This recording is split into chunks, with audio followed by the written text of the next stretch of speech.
देखिए, ये जो सलाह है ना, स्वयं को जानूं, ये तो हजारों सालों से दी जा रही है। हाँ बिल्कुल। लेकिन इसका मतलब क्या है? मतलब प्रैक्टिकल लाइफ में इसका क्या लेना देना है?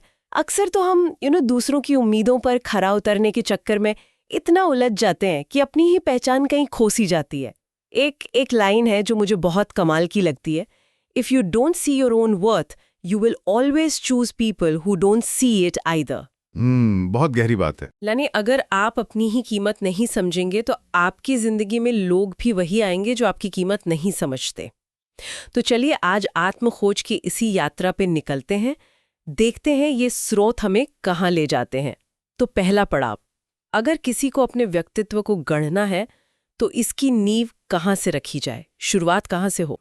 पहला है आध्यात्मिक, मतलब इंसान को अपनी आत्मा के जो मूल गुण हैं, जो स्पिरिचुअल वैल्यूज हैं, उन्हीं में जीना चाहिए, चाहे हालात कैसे भी हों। ओके। लेकिन इसका दूसरा मतलब ज्यादा व्यावहारिक है, जो हमारे रोज की जिंदगी से जुड़ता है। वो ये है कि हर इंसान के अंदर कुछ खास, कुछ बुनियादी गुण होते हैं। उसे अपना व्यक्तित्व उन्हीं गुणों की नींव पर खड़ा करना चाहिए। यहां तक कि अपना काम, अपना करियर भी उन्हीं गुणों के आधार पर चुनना चाहिए। लेखक का मानना है कि सफलता का और मन की शांति का असली रास्ता यही है। और अगर कोई ऐसा न करे तो मतलब ज्यादातर लोग तो शायद ही इतनी गहराई से खुद को समझ पाते हैं, तब क्या होता है? तब वही होता है जो हम अपने आसपास हर रोज देखते हैं, उलझन, फ्रस्ट्रेशन, रिश्तों में कड़वाहट। बिल्कुल, रिश्तों में कड़वाहट। इस किताब में एक बहुत ही जानी पहचानी एक रिलेटेबल सिचुएशन बताई गई है। सोचिए, आपके परिवार वाले या दोस्त आपसे कुछ ऐसा करने की उम्मीद कर रहे हैं जो आपके स्वभाव का हिस्सा ही नहीं है। मान लीजिए आप स्वभाव से कलाकार हैं, लेकिन आपसे उम्मीद की जा रही है कि आप एक इंजीनियर बने। जब आप उनकी उम्मीदों पर खरे नहीं उतरते तो आपको भी बुरा लगता है और उन्हें भी। हाँ। आप सोचते हैं कि मुझ में क्या कमी है, और वो सोचते हैं कि ये हमारी बात क्यों नहीं समझता। ये तो कुछ वैसा ही हुआ जैसे किसी मछली को पेड़ पर चढ़ने के लिए कहा जाए। बिल्कुल। वो पूरी जिंदगी कोशिश करती रहेगी और खुद को नाकाम समझेगी, ये जाने बिना कि उसकी असली ताकत तो तैरने में है। आपने बिल्कुल सही उपमा दी है। यही वो मिसअंडरस्टैंडिंग है जो इंसान के मूल स्वभाव को, उसके इनबिल्ट गुणों को ना समझने से पैदा होती है। लोग एक दूसरे से ऐसी उम्मीदें लगा लेते हैं जो पूरी हो ही नहीं सकती, और फिर जिद में आकर अपने रिश्तों की मिठास खत्म कर देते हैं। और जब हम दूसरों की उम्मीदें पूरी नहीं कर पाते तो कहीं ना कहीं हम अपनी उम्मीदें भी तोड़ रहे होते हैं। सलाह ये नहीं है कि कुछ बेहतर बने या खुद को बदलें।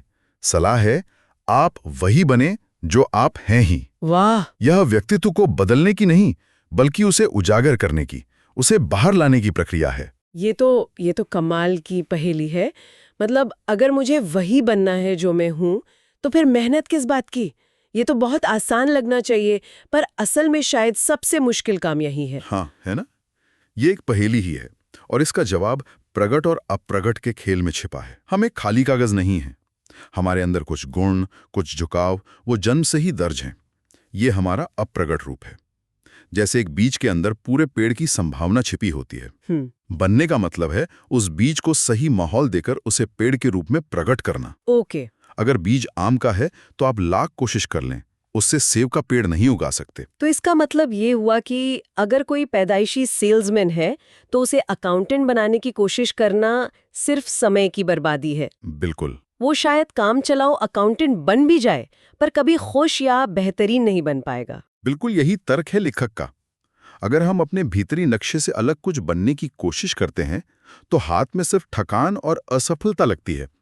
आपको वो स्वाभाविक खुशी और वो सहजता कभी नहीं मिलती जो अपने मूल स्वभाव के काम में मिलती है। पर्सनालिटी डेवलपमेंट का ये सबसे जरूरी फॉर्मूला बताया गया है। पहले ये खोजो कि तुम्हारा ब्लूप्रिंट क्या है, और फिर अपनी पूरी ऊर्जा उसे हकीकत में बदलने में लगा दो। तो अगर किसी की जिंदगी में बार बार नाकामी आ रही है या अपने काम से वो गहरी खुशी नहीं मिल रही, तो ये एक इशारा हो सकता है कि वो अपने ब्लूप्रिंट के हिसाब से नहीं जी रहे हैं। हाँ, बिल्कुल हो सकता है। तो सवाल, जब आप अपनी मछली वाली प्रकृति को समझ लेते हैं तो अब आप बंदर को पेड़ पर चढ़ने के लिए और हाथी को उसकी ताकत के लिए सराह सकते हैं। आप हर किसी को एक ही तराजू में नहीं तोलते। इसी को निज स्वभाव या स्वधर्म में जीना कहते हैं। एक दिलचस्प बात यह भी है कि बहुत से लोगों को ये समझ काफी देर से आती है, जीवन के 3-4 दशक गुजर जाने के बाद। बिल्कुल। लेखक कहते हैं कि दुनिया में करोड़ों लोग हैं जो पूरी जिंदगी गुजार देते हैं, लेकिन अपने इस मूल स्वभाव को ठीक से पहचान ही नहीं पाते। बाप रे। और जिन्हें समझ आती भी है वो अक्सर 30 या 40 की उम्र के बाद आती है। सही बात है। अपने इन मुख्य गुणों और व्यक्तित्वों के बारे में दूसरों को बताना चाहिए, उसे व्यक्त करना चाहिए। यानी कम्युनिकेशन। हाँ, यहीं पर संवाद या कम्युनिकेशन की भूमिका आती है। अगर आपके परिवार या समाज के लोग आपको सही से नहीं समझ पा रहे हैं, तो उनसे खुलकर बात करना बहुत जरूरी है। उन्हें बताना कि आप असल में क्या हैं, आपकी रुचियां क्या हैं, कि निज स्वभाव का मतलब अपनी कमियों को सही ठहराना नहीं, बल्कि अपनी स्वाभाविक शक्तियों को पहचानना है। अच्छा। या आलस का बहाना नहीं, बल्कि सही दिशा में मेहनत करने का नक्शा है। और अगर संवाद करने पर भी परिवार वाले न समझे तो क्या इस पर कोई सलाह है? हाँ, ये बहुत प्रैक्टिकल सवाल है। आपके खुलकर बताने के बाद भी लोग आपको ना समझें या स्वीकार ना करें, लेकिन संवाद करना फिर भी जरूरी है, क्योंकि ये पहला कदम है। अंत में जिम्मेदारी आपकी अपनी है। आपको अपने स्वधर्म के रास्ते पर चलना होगा। और जब व्यक्ति इस रास्ते पर चलना शुरू कर देता है, तो इसका असर उसके काम पर भी पड़ता होगा? निश्चित रूप से। इस पूरी चर्चा का निचोड़ यही है, जब आप अपने निज स्वभाव को समझकर उसके हिसाब से अपने कार्यक्षेत्र का चुनाव करते हैं और फिर उसमें अपना 100% देते हैं, तो दो चीजें होती हैं।